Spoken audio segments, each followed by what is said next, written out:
Turasubiye kubahereza mwiriwe canke mwaramutse bivanye naho buri umwe mu wese adukurikiye kuri imbonesha kure ya Hejuru TV aherereye. Uyu ni umwanya w'amakuru agezweho twabatunganirije turi kuwa Mungu kw'igenekerezo rya 20 kwezi kwa kane 2025. Turaza kugaruka ku makuru menshi agiye atandukanye hariko aravugwa mu gisata c'umutekano, agateka kazina muntu hamwe no ubutungane. Ntucikwe rero muri aya makuru hari byinshi twabateguriye mu kanya gato y'ingingo nkuru tuza kwibanako. Reka imbere yuko tuzibageza ko tubaramutse kandi tubaha ikaze mwe mudukurikiye muri mu bice bitandukanye imbere mu Burundi, bari mu bice bitandukanye mu ntara no mu bisagara, mwese turabaramukije. Mutwumviriza muri mu bihugu bihana imbibe n'u Burundi n'ibindi byo ku mugabane wa Afurika mu gice c'ubumanuko, c'ubuseruko, c'uburaruko hamwe n'uburengero, namwe turabahaye ikaze. Bari ku migabane ya kure namwe ntitubibagiye, bari muri Amerika, Aziya, Australia hamwe n'Uburayi, mwese turabahaye ikaze. Ntimucikwe n'aya makuru tugiye kubagezaho. Ngingo ya mbere rero tuza kubanyuriramo ku buryo burambuye, ariko ni inkuru ibabaje cane iteye amosozi. Abasirikare b'u Burundi bashika 12 barahitanwe n'isanganya ry'ubwato bwa gisirikare. Ni isanganyiro ryabereye mu bwato buto bita vedette rapide bukoreshwa n'igisirikare kigwanira mu mazi bita force marine. N'imiburiburi abasirikare 12 barahasize ubuzima, bari mu 9 bari bakomerekeye mu ntambara zo muri Sud Kivu. Ivy'iyo sanganya rero mukanya muri aya makuru vyose mukaza kubimenya ku buryo burambuye. Hari amakuru menshi ariko haranyuragirana ko ku mbuga ngurukana bumenyi havuga ko umukuru w'umurwi CNIDH Dr. Sixte Vinyini Muraba aherutse guhunga igihugu. Ivyo bikaba bije bikurikira n'amakuru twagiye turanashikiriza no mu minsi iheze yavuga ko muri iyo murwi ibintu bitameze neza, aho rero umukuru w'inama nshinga amateka yari yafashe ingingo yo kubasubiriza hose.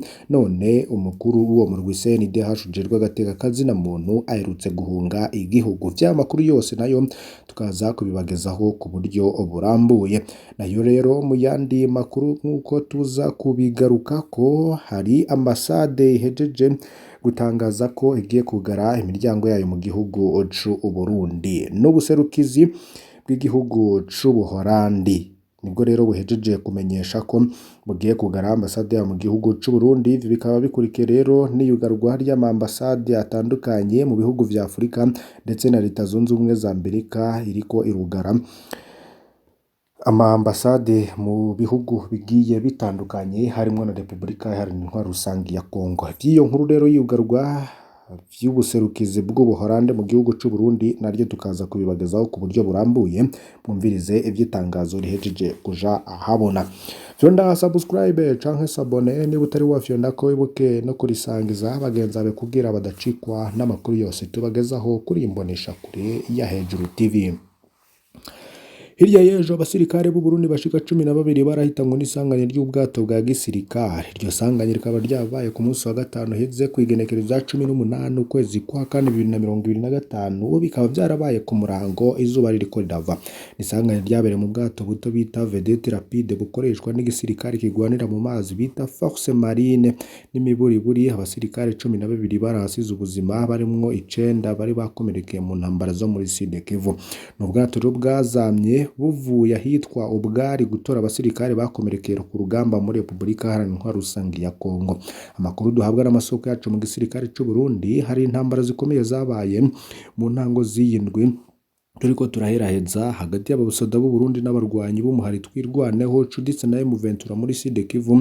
Muri izo ntambara hari abasirikare bahasize ubuzima. Amasoko yacu akavuga ko abashika 18 bamenyekanye ko bapfuye, hari n'abahakomerekeye, hari nabo baba barafashwe mpiri n'iyo mihari irwana ku ruhande rwa M23. Bamwe mu basodero bakomeretse bajanywe muri ahari bato y'abasoda y'u Burundi mu izinga rya Ubwari ryo muri kiyaga Tanganyika.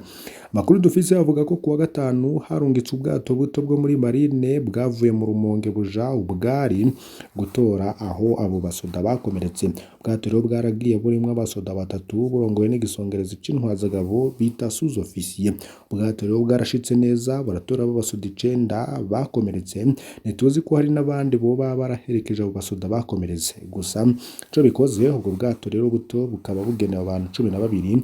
Mu kiringo rero bwari ko barasubira inyuma, ubwato bwarahuye n'imfunda ikomeye niho wa musirikare yararongoye ubwato yahamagara kuri Turkey Walkie canke Motorola ati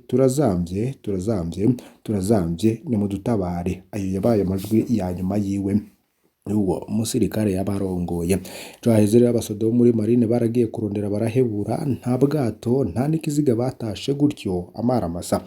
Umusirikare wo muri marine rero yagize ico atangaza, yavuze ko ivyo bintu vyerekana ingene igisoda c'u Burundi kititaho ubuzima bw'abasirikare. Yavuze ko ubwo bwato ari buto cane butabera igikorwa nk'ico, iyo buhuye n'imipfundo ikomeye amazi arabwinjiramwo bukaca buzama.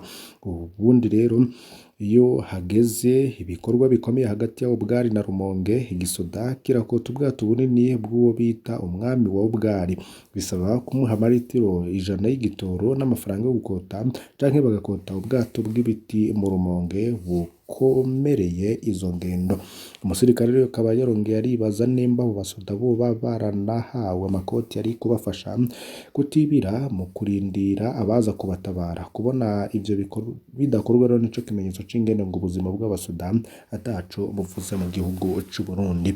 Ahindi ntwanzaga mu gisirikare yavuze ko Force Marine isanzwe ifise ubwato bubiri bunini kandi bukomereye, ariko ubwato bumwe igitoro cishi ku munsi. Yavuze ko ubwo bwato bumaze igihe budakora kubera kubura igitoro. Akaba yaragize ati ibintu turimwo ni akamaramaza kubera ubukunzi bw'amahera. Abatwara igihugu n'igisoda babandanya kwiyemeza intambara zo muri RDC, mbere batera bamanuka mu turere dusaba kujabuka Tanganyika mu gihe tudafise ubwato n'indege zizodufasha izo ntambara.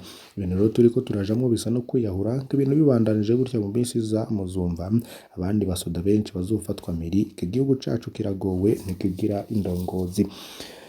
Ntibizwi neza ko imiryango y'abo basoda 12 yoba iramenyeshwa ko ababo baguye muri Tanganyika. Igisoda c'u Burundi rero kirakunda guhisha imiryango y'abasirikare byashikiye ababo. Abo bari bazi ko ababo bakomerekeye muri indwi, bakaba bamenyesheje ko bageze Ubwari gukurikirana n'amakuru y'ababo. Nabo baza bazi ko ababo bahora bakora ku bwato bw'igisoda muri za Rumonge, kumbure muri Kashinwa, bubaza niba ari bazima. Abugira rero abo bamenye bahitanywe n'izo ntambara bene iryo sanganya, bakaba babimenyesha kugira ngo n'imiryango ifashwe kuronka amakuru yabayo. Turahoje imiryango y'abasirikare rero, Imana ibe hafi muri bino bihe bitoroshe. Murumviriza rero ko ari isanganya ryahitanye benshi mu basirikare b'igihugu c'u Burundi. Muyandi makuru ariko aravugwa cane, umukuru w'umurwi CNDH Sixte Vinyinimuraba baravugwa ko yo baherutse guhunga igihugu. Ngibiriko biraba mu butegetsi bwa Varisito Ndayishimiye muri na misi ntibisanzwe, ngaraciye imisi cegera c'umukuru Severe nebe na komisera Loyizi Batungwa nayo bahunze igihugu. Benshi rero bikaba byarabagoye rwose gutahura ingene nk'umuntu nka Loyizi Batungwa nayo ahunge kandi yaboneka ko yegereye cane abatwara. Ubu naho rero hakaba haramukiwe Sixte Vinyinimuraba yararongoye umurwi w'igihugu jerwe agateka kazina muntu CNIDH. Dr Vinyinimuraba akaba ahunze amatoza ku nyenyezi yagirizwa.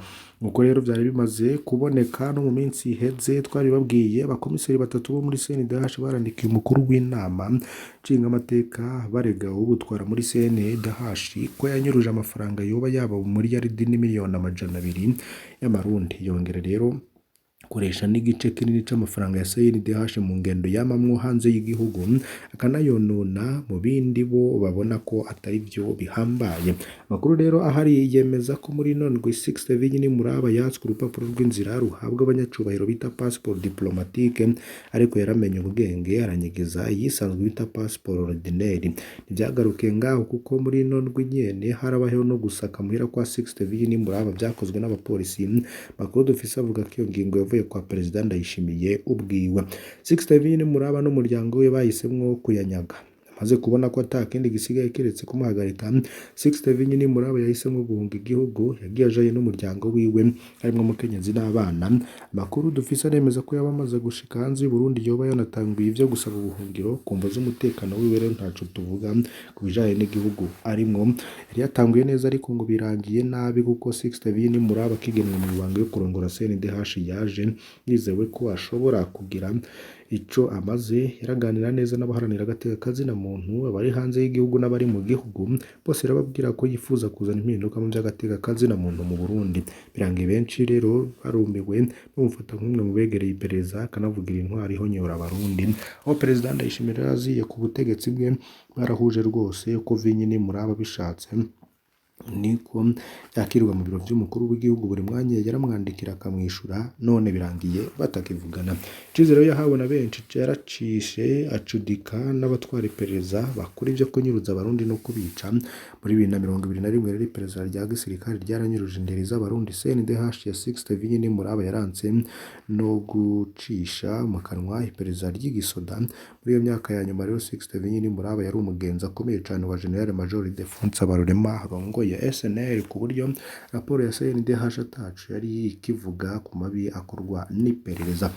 Muri uyu mwaka rero twaratabaje Sixte Vinyini Muraba ku bijanye n'ifungwa rya Colonel Leonidas Hatungimana batazira Muporo yakuwe mu mpimba ajanwa mu iperereza.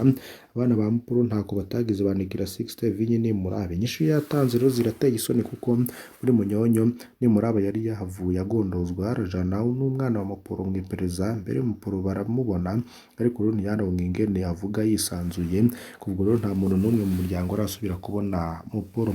Icababaje rero kurusha n'ubutumwa Sixte Vinyini Muraba yarongekiye abana ba Muporo bari mu buhungiro hanze y'u Burundi, yarababujije gusubira gutanga muri Fokoda amakuru ya Muporo nk'uko rero n'iperereza risanzwe ribikora. Yababajwe rero ko yababwiye ko babandanije bizobashikira mu buhungiro batazomurondera. Ikinyamakuru ca Iwacu rero kimaze kwandika ku bijanye n'ubunyonyezi Sixte Vinyini Muraba avugwamwo yaragize inyifato zitabereye zumvikanwa, agasuzuguro no gutukana, ariko ngo birababaje. Makuru dukura mu masoko yacu mu iperereza avuga ko Sixte Vinyini Muraba yoba yari afitanye amasezerano n'abatwara iperereza bamusabye ko hariho abo atazigera avugira bafungiye mu iperereza, banyurijwe n'iperereza canke bishwe n'iperereza. Muri Ndamukiza 2022 Sixte Vinyini Muraba ntiyatinya gutuka amashirahamwe yigenga haranira agateka kazina muntu, mbere yakoresha imbere y'inama nshingamateka amajambo adasanzwe akoreshwa na leta y'u Burundi. Abari mu buhungiro rero harimo Pacifique Ninahazwe aramuhereza ikaze mu buhungiro, yagize ati kaze mu zindi mpunzi. Ngo Sixte Vinyini Muraba ngarinjiye mu murwi ukomeye CNDH arongo itahora ishaka kuvuga ko impunzi z'abarundi, ubu nawe ngaraje muri uwo murwi. Impunzi ntitugira inzigo, turazi uwaduhanze uwo ari we, tumuhaye ikaze, kumbure mu buhunzi niho azotahurira ko hari abarundi yahemukiye, ng'Imana iramurinda n'umuryango wiwe mu rugendo rutoroshe batanguye. Sixte Vinyini Muraba yari umukuru wa CNDH agira gatatu inyuma ya Musenyeri Emmanuel Ntakarutimana Jean Baptiste baribonekeza. Ni Muraba rero kaba yari yagenwe muri 2019. Muri abo batatu rero Musenyeri Emmanuel Ntakarutimana niwe wenyene yashoboye kwerekana umutima wo kugwanda agateka kazina muntu vy'ukuri. Vinyini Muraba rero kaba haciye ahunze haciye iminsi mike we yasubiriye nawe afashwe agafungwa. Murumviriza rero ko ibintu bibandanya gukomera. Nta makuru rero tukibandanya kubakorera amatoza kugira ngo muzoronke umuco mwinshi. Mu bindi biriko biravugwa rero haravugwa ko Ubuholande bugiye kugara ubuserukizi bwabwo mu gihugu c'u Burundi. Vyatanguye leta nshasha y'ico gihugu itangaza ko igiye kugira impinduka zikomeye cyane zijanye no kugabanya uburyo ishira mu by'imfashanyo n'ayandi makungu. Nyamara rero ku Burundi impinduka si zisanzwe, yabona ingoma y'ico gihugu igamije kugara ubuserukizi bwayo mu Burundi. Ukora muri mwikete ubushikiranganji bw'imigendere mw'ico gihugu bwandika inama nshingamateka ku itariki ya 10 ukwezi kwa kane 2025 ategekanya kugarwa ubuserukizi bugera kuri 5 bwo mu Burundi, ubwo muri Cuba, bwo muri Sudani y'Epfo, ubwo muri Libya, bwa Myanmar na konsilita zo muri Anvers mu Bubiligi na Rio de Janeiro muri Brazil. Aho rero ni mu muce wa mbere. Ubukurikirana rero hakoze kugarwa ubuserukizi bushika kuri 4. Uko iryo kete rero ribandanya ribivuga kugara ubuserukizi bizokurikira kirangamisi kizomenyeshwa, ariko kandi kizokwisunga ikiringo c'ibikorwa n'imigambi bisanzwe bikiriko birarangurwa. Inkuru rero itari nziza mu gihe ca Pasika mu migendere y'u Burundi n'ingoma y'Ubuholande ishitse mu gihe ubucuti ivyo bihugu bibiri bwari bumaze imyaka 60 yose. Imyaka Ubuholande bwagaragaye bushigikira cane ibisata bijanye n'amagara y'abantu n'irondoka, agateka k'azina muntu n'intwaro ibereye, kurwanya inzara, urwaruka, indero hamwe no kwitunganiriza imigambi. Ivyo vyose rero ubuserukizi bw'Ubuholandi bukaba bwarafashije. Mw'ijoro rya Pasika rero ryahimbajwe mu maparuwasi atandukanye mu gisagara ca Bujumbura, kuri paruwasi Saint Michel abakirisi sinzi bitavye imisi yo kuwa gatandatu mweranda yatanguje no gucana itara rya Pasika bazirikana icongoro ryabo biciye mu rupfu n'izuka rya Yezu Kristo, bagira bati ni vy'ukuri Yezu yazutse. None aho iwanyu Pasika yoba yabasanze gute? Ese mwoba mwagize ibirori? Turabakengurukiye cane mwe mudahwema gukurikira amakuru n'ibiganiro tubagezaho, basabe rero kugira ngo ntimucikwe n'ayandi makuru menshi tuzobandanya kubagezaho kuri iyi mboneshakure ya Hejuru TV. Turabakengurukiye cane, vyonda kuri subscribe canke s'abone kugira ngo utazocikwa. Imana ibahozagire mubandanye kugira Pasika nziza.